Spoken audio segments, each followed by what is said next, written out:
안녕하세요. 반갑습니다. 한반도 얘기 12번째 얘기를 시작하고 있는 최장진 집사입니다. 한반도 얘기 11번째 얘기에서 이 동이족에 거주하고 있던 종족 중에서 장차 우리 민족을 형성하는 데 주류가 되는 족이 이 한족인 한민족들이라고 그랬어요. 이 한민족은 한국인들을 뜻한다고 그랬죠. 이렇게 이 한반도는 우리 국민들에게, 그러니까 우리에게는 어떤 존재고 우리 국민들에게는 어떤 민족적 가치를 안겨주면서 내려온 반도인가. 이 한반도의 땅에 관한 역사 얘기를 시작하면서 기독교 복음의 역사 얘기를 같이 풀어나가면서 어디까지나 교과서 쪽으로 풀어나가면서 강의를 하는 것이 이 한반도 얘기예요. 이 한반도 우리 강토인 이 지형을 보면은 동쪽 지역과 이 북쪽 지역은 대체로 이 산간지대와 고온지대로 형성된 지대이고 남쪽은 비교적 평안지대를 이룬다고 그랬어요.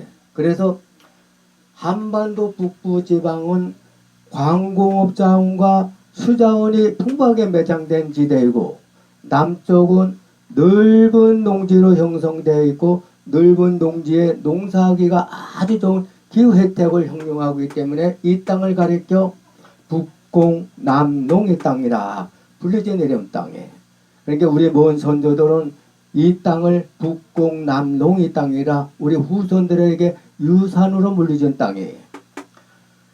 우리 강토인 이 지형은 또한 이 대양의 이 동쪽 바다의 이 대양에서 불어오는 맑은 전기를 타고 우리 강토는 산이 많기 때문에 옛부터 산수가 맑고 아름답고 훌륭한 곳이다 하고 전해져 내려온 곳이에요. 산이 많아 산수가 맑으니 자연이 물이 또 좋기로 물맛이 좋기로 유명한 나라예요. 지금도 우리 산천에서 계곡에서 흘러내려오는 이 산수, 이 산골짜기의 이 샘물의 물맛은 가히 일품이라고 그랬어요. 지금 몽골과 중국에서 몰아오는 황사와 미세먼지, 또한 이 지구의 기후 변화로 인해 가지고 온난화 현상에다가 이 각종 이 대기 오염으로 인해 가지고 우리나라도 참 골머리를 앓고 있죠. 그런데 몽골과 중국 사람들을 만나면은 대개 이가 종종 이 시커먼 것을 볼 수 있다는데 이것은 물이 나빠서라는 거예요. 그러니까 우리나라도 앞으로 이 깨끗한 물이 부족해서 물 부족 국가가 일어나면은 물 부족 현상이 일어나면은 오염된 물을 먹게 되면은 이 사람들 같이 우리 국민들도 이가 시커멓게 될 수 있다는 것을 얘기하고 있는 거예요. 우리 강토는 이 넓은 대륙의 해안가로 접하이면서 동해와 황해와 남해를 품에 안고 태어난 반도예요. 그래서 옛부터 삼원사오는 물론이고 사계절이 어느 나라보다도 뚜렷하게 안겨주면서 내려온 나라가 우리나라라는 거예요. 거기다가 이 한반도 우리나라 우리 강토는 이 적절한 우량을 또 갖고 있는 나라이기 때문에 일찍이 우리나라는 농업국으로 발전할 수 있는 좋은 조건을 타고 태어난 반도라고 그랬어요. 이러한 좋은 조건이 지리적으로 유리한 곳이 어디냐? 남부지방이죠. 이 남부지방에다가 벼농사를 발전시켜 왔다 했고 또한 황해도와 이 평안도 이쪽으로는 밀을 발전시켜 왔다 그랬어요.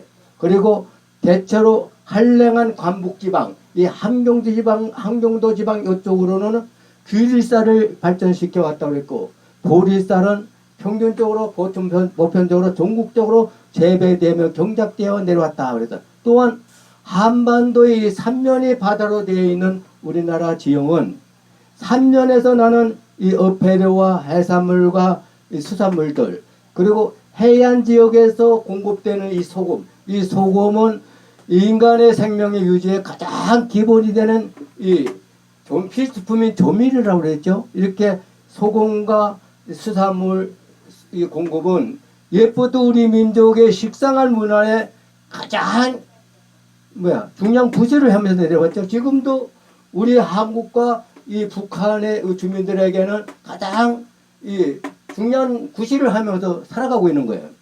이렇게 우리 민족들은 이 좋은 물로 맑은 물로 곡물을 생산하면서 맑은 물로 술을 빚어 내려오면서 남과 북에서 나는 것을 작업자작하면서 비록 가난하지만은 이 농사를 지면서 남과 북에서 서로 부족한 것을 보완해가면서 작업자족하면서 하나의 큰 경제권을 이루면서 형성하면서 살아온 민족들이고, 이 한반도는 우리 민족에게 하나의 큰 경제권을 만들어주면서 내려온 반도라는 게. 근데 지금 어떻게 돼 있어요? 남과 북으로 딱 갈라져 있죠. 사상과 이념과 이데올로기가 다른, 정치 체계가 전혀 다른 남과 북으로 같은 민족이지만 인민족이라면서 동족이라면서 총뿌리를 지금 맞이하고 있는 거예요. 그러니까 하나의 큰 경제권을 만들어줬던 이 땅도 딱 갈라지면서 반토막이 돼버리니까. 그러니까 하나의 큰 경제권이 어떻게 돼요? 반토막이 되면서 반도 불구가 돼버리고 마는 거예요. 그러니까 지금 남한은 쌀이 남아 돌아가고 자원이 부족한 국가가 돼버리고, 북한은 자원은 있는데 쌀이 아주 부족한 국가가 돼버리고 말이에요. 지금 세계 식량 기구에서도 이 북한을 식량 부족 국가로 분리해 놓고 있는 것이죠. 그런데 북한은 어떻게 하든지 남한을 조카 통일하려고 눈치를 보고 있는 것이 북한이 실정이라는 얘기예요. 조선의 역사 기록을 보면은 고려 초기에는 이 거대한 이 중국의 이 침략을 성공적으로 막아냈지만은, 그러나 조선에 들어와서는 그렇지 못했던 기록을 볼 수 있는 거예요. 조선 건국 후 약 200년간은 중국과 원만하게 교류와 평화를 유지해 나가면서 조선 사회가 평화로운 전성기를 맞이하기도 했다 하는데, 특히 조선의 4대째인 이 세종 시기에는 문학, 예술, 과학, 건축 등 이 다양한 분야가 뛰어나면서 조선 문화가 가장 발전해 왔다고 그랬어요. 이 세종대왕 시기가 우리 민족의 역사상 가장 빛난 시기라 기록되어 내려오는 것을 볼 수 있죠. 이렇게 조선의 정기 문학은 고려의 문화의 유산에 이어받아 발전해 오면서 훈민정음의 창제와 더불어 우리 글이 만들어졌죠. 말로만 우리 글이 만들어지면서 말로만 전해오고 그동안 한문으로 기록되어 오던 모든 것이 한글인 우리 국문글로 기록되어 내려오기 시작한 거예요. 이렇게 우리 민족의 역사상 가장 빛난 업적을 이뤄낸 것이 이 세종 시기인 세종대왕이라 하는데, 이 세종대왕도 노비 종목법을 만들어 조선의 인구 40%를 노비를 만들어 조선의 노비를 가장 많이 양성한 임금이라 해가지고 한때 광화문 세종대왕 이 세종대왕 이 동상을 철거하라는 곱지 않은 비판이 일기도 했어요.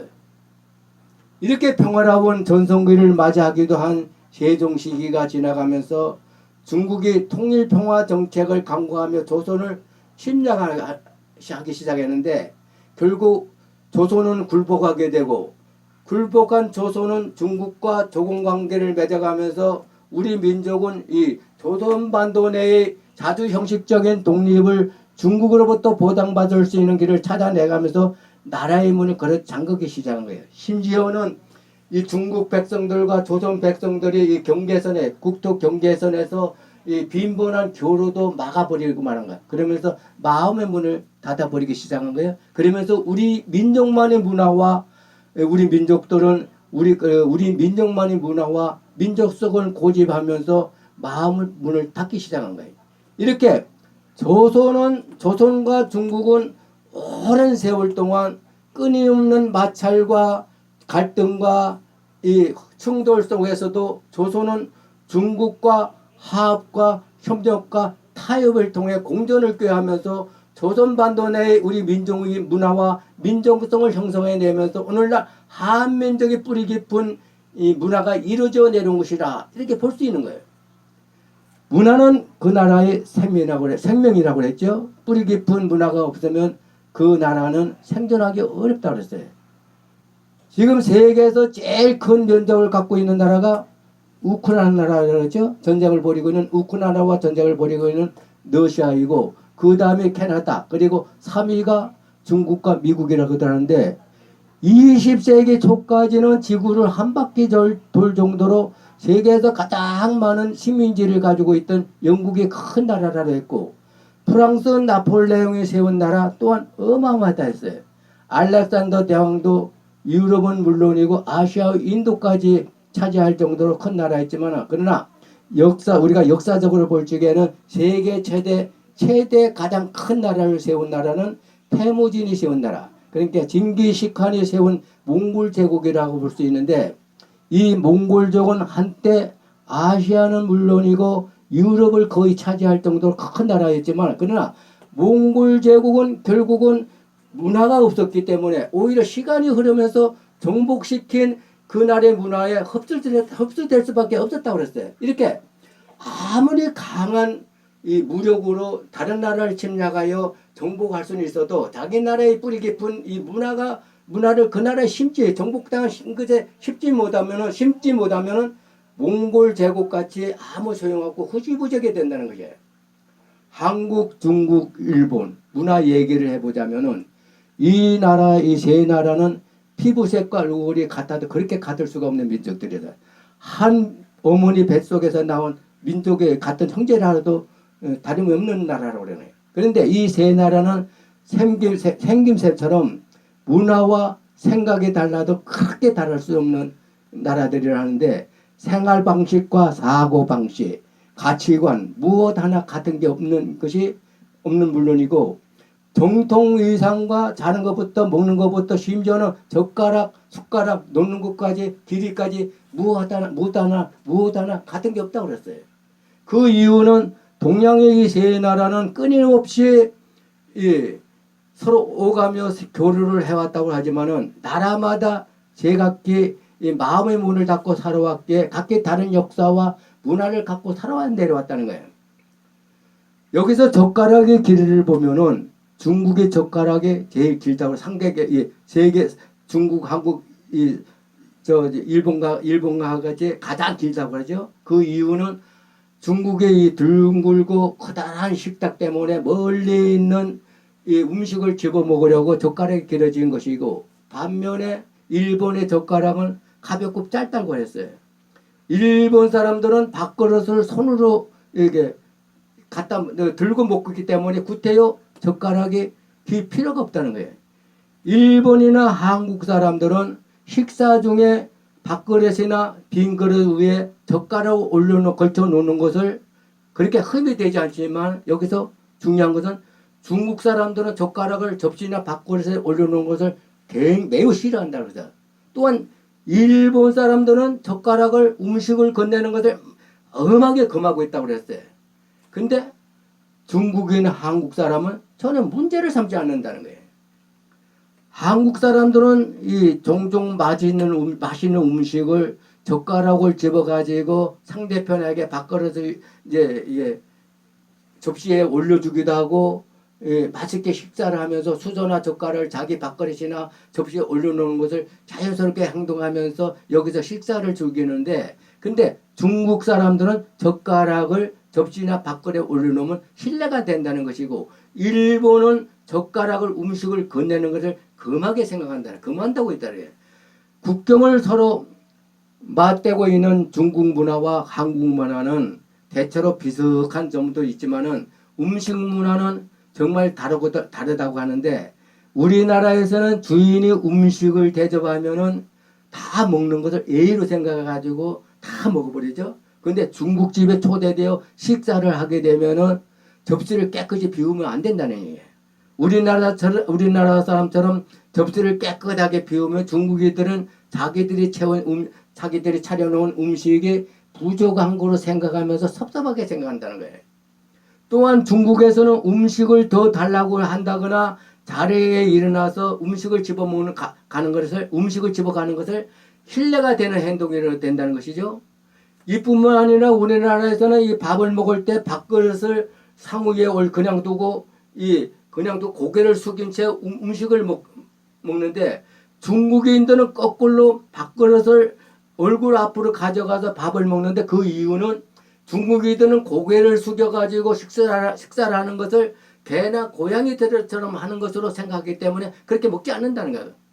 한국 사람들은 정말로 이해가 될 수 없는 하지만 이런 행동들이지만 그게 바로 나라마다 각기 다른 문화를 갖고 있기 때문에 문화라 볼 수 있는 것이다 하는 거예요. 이양 문화 얘기가 나왔더니 화장실 문화까지 좀 얘기를 해보자면은 아직까지 인도나 중국 그리고 아시아와 아프리카에서는 황당하고 정말 놀라운 화장실이 많다고 하죠. 배를 타고 이 보따리 장사 여행 갔다가 이 보따리 장사를 하는 사람들을 말을 들어보면은 중국의 공공 화장실은 아예 문이 없는 화장실을 종종 볼 수 있다고 그랬어요. 도랑처럼 길게 파놓은 이 화장실 변기 위에 여러 명이 일리로 쭈그리고 앉아서 볼일을 보고 있는 화장실이 있다고들 하지요. 인도나 아프리카 사람들은 손으로 사용해서 음식을 먹는 것을 우리가 볼 수 있는데 여기의 사람들은 손으로 음식을 먹어야 음식이 제맛을 느낄 수 있다고 해서 손으로 사용하여 음식을 먹는다는 거예요. 그래서 인도를 비롯해 동남아 아시아 화장실에는 어찌된 일인지 휴지가 없고 대신 수도꼭지와 물을 받아 놓은 바가지 하나가 달랑 있다는데 이곳 사람들은 본일을 끝내고 나서 이 바가지를 물을 적당히 받아서 왼손으로 뒤를 처리한다는 것이에요. 이때 오른손으로는 음식을 먹기 때문에 절대 오른손으로 사용하면 안 되고 그래서 이곳 사람들은 왼손으로 다른 사람들과 악수를 하면 안 된다는 거예요. 우리 국민으로서는 도저히 이해할 수 없고 그렇게 살기를 원치 않는 우리 국민들이죠. 그러니까 우리나라가 얼마나 살기 좋은 나라라는 거예요. 일본과 중국에게 우리는 지금도 우리나라는 일본과 중국에게 좋은 관계를 유지하려고 노력하고 하면서 교류도 하고 있다고는 하지만은 아직도 중국과는 이 북한과의 문제와 이대륙이가 문제로 일본과는 과거사의 끈이 완전히 매듭지지 못한 관계로 서로 간의 나라마다 마음이 몰리니 열리지 못하고 있는 상태예요. 자, 오늘도 여기까지입니다. 꼭 구독 신청해 주시고 널리 많이 보내주시면 정말로 고맙겠습니다. 13번째 얘기도 또 많은 관청을 해주시면 정말로 고맙겠습니다. 안녕히 계십시오.